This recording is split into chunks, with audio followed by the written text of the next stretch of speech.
Il paraît que Chirac est décédé, donc effectivement, oui, on en parle partout. Et on va demander à notre ami Christophe Bonjour Jacques. de nous apporter son éclairage. Dans un super salon apparemment, là, sympathique. Hein. Zen, oui. Zen. Donc ils font des bonnes choses, hein, ils font des belles choses, on a vu à l'entrée là. Des expositions sympathiques, et d'ailleurs, ça vaut le coup d'acheter leurs produits. Enfin, je ne peux pas faire de la com, mais enfin, je veux dire, ça a l'air d'être sympathique, voilà. Bon, maintenant, on va revenir donc sur l'actualité. Le décès du président de la République. Oui, alors voilà, il est décédé, mes condoléances, oui. Voilà, donc je vais parler un peu de Chirac parce que je l'ai connu déjà. J'ai eu une photo avec lui, on s'est rencontrés. Ah oui. On a eu l'occasion de se rencontrer au rond-point des Champs-Élysées. C'était en quelle année? Non, c'est très très récent, c'était en 2014. Ah oui, En 2014. il y a 5 ans. Il est sorti du palais de l'Élysée et il a eu rendez-vous avec Valérie Pécresse et puis Rachida Dati, je crois. Pourquoi du palais de l'Élysée? Il quitte le palais de l'Élysée. Non mais à l'époque, en 2014, il n'était plus à l'Élysée. Non mais enfin, il a eu une... Tu as raison, il a eu Il était avec, il y avait François Hollande en 2014. Oui, non, je veux dire, il a eu un rendez-vous oui. avec Rachida Dati et Valérie Pécresse pour discuter. Mais à l'Élysée, pourquoi il se réunirait à l'Élysée pour parler des problèmes du parti? L'Élysée n'est pas fait pour ça. Non mais je comprends. Ça peut. Non, mais non, on va pas. À l'Élysée, en 2014, c'était les socialistes. Oui. Ils ne vont pas accueillir des réunions. Je fais l'erreur sur l'année. Ça va plus loin que ça. C'est en 2007, c'est 2006-2007 parce qu'il était déjà au pouvoir là déjà. Non, il n'était plus au pouvoir. Ouais, en 2006, puisqu'en 2006, il était au pouvoir, oui. Voilà, d'accord. Alors donc là, je t'ai fait un bref commentaire. Donc en janvier 85, on va remonter dans les archives.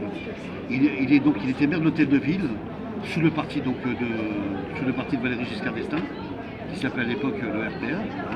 Non, Giscard d'Estaing, c'était le parti de Giscard d'Estaing, c'était pas le RPR. C'était l'UDF à la base. Oui. Mais il a changé de nom. On est d'accord. Oui, mais RPR, ça n'a jamais été Giscard d'Estaing. Non, c'était Jacques Chirac. Oui, non, mais Giscard d'Estaing, il appartient pas au RPR, ni même à l'UDF. Non, mais il a fondé l'UDF. Oui, c'est ça. Voilà, on est d'accord. Donc ensuite, le 25 mars 1977...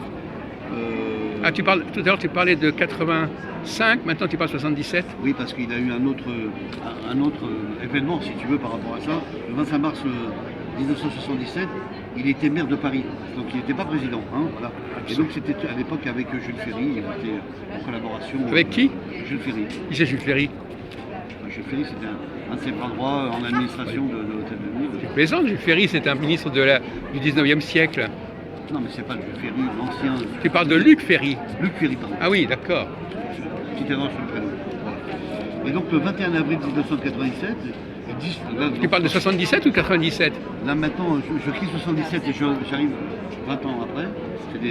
C'est par hasard. Qu'est-ce qui s'est passé en 77? Ah oui, d'accord, c'est le maire de Paris, d'accord, oui. Il était maire de Paris. Oui.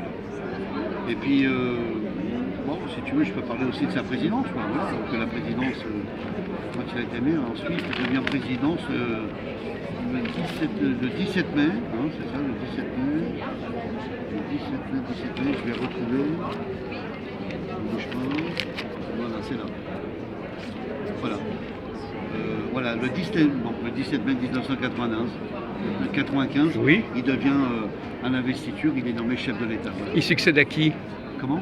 Il succède à qui? Non, je veux dire de maire, il devient... Non, mais il devient président à la suite de qui? Il devient président par rapport au concurrent qui s'appelle Lionel Jospin. Non, mais qui avait précédé Chirac à la présidence? Qui avait avant oui. Chirac? Oui. C'était François Mitterrand. Mais d'accord. Non, mais c'est pour savoir, pour savoir où tu en es. Il est mort en 95 d'ailleurs, Jacques Chirac. Bah oui, il est mort juste avant. Il a été au château de Chinon et puis ils ont fait tous ses obsèques, etc. Voilà. Bon. Et donc voilà, il le succède après. Quoi. Oui. Mais c'est vrai que sur le plan médiatique, on voit bien que c'est un rapport de score électoral présidentiel entre Lionel Jospin et Jacques Chirac. Ah oui. Donc premier tour, il fait 59,1%, Jacques Chirac, et Jospin décroche 45,5% des voix votantes. Le deuxième tour apparaît dans une semaine. Le deuxième rapport politique explique que Jacques Chirac fait 52,1% et donc Lionel Jospin fait 47,3%. Et au premier tour, j'ai pas compris. Le premier tour, oui. En score des chiffres, oui. Jospin fait 40,5%. Oui. Jacques Chirac fait 59,3%. Et le troisième, c'est qui? Comment? Mais il y avait un concurrent contre Chirac. Non, mais ça, c'est en 2002, ça, Jacques. Non, mais il y a Balladur. En 95. En 95? Bah oui. Bon. Bah oui. Je ne savais pas, d'accord. Ah bah oui, Balladur s'est présenté contre Chirac.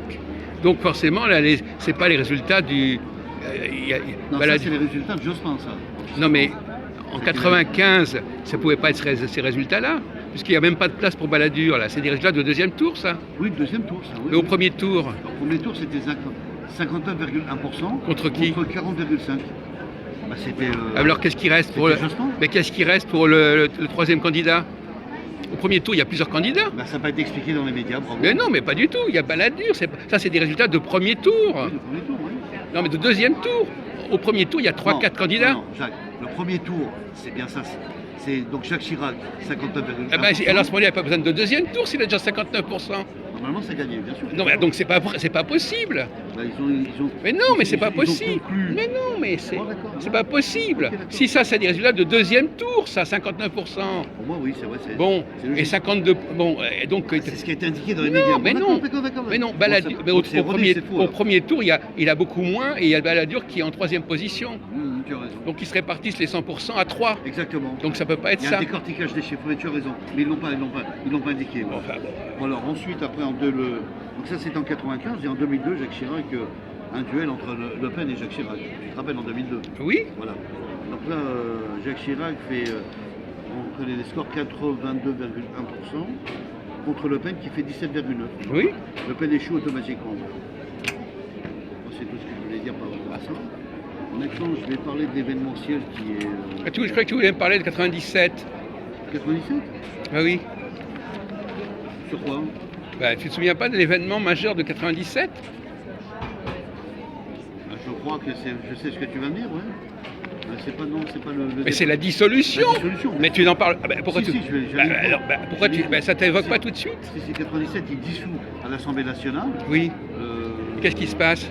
Il y a un mouvement de grève en fait général. Non, ça c'est autre chose, c'est 95 ça. 97, qu'est-ce qui se passe? La dissolution de l'Assemblée nationale, ça aboutit à quoi?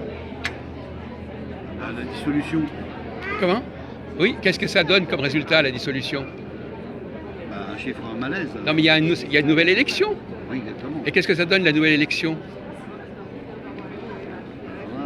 Là, tu me poses une colle. Mais non, mais c'est des choses banales, c'est basique.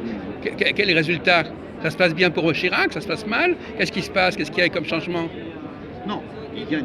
Ça se passe bien pour lui. Non. Non. Il perd. Mais non, c'est mais non, il y a une cohabitation. C'est Jospin qui. Tout à fait, oui, t'as raison, il y a une cohabitation avec Jospin. Oui, c'est exact. La cohabitation. Oui, pendant 5 ans. Oui, c'est ça. Bon. Tout à fait.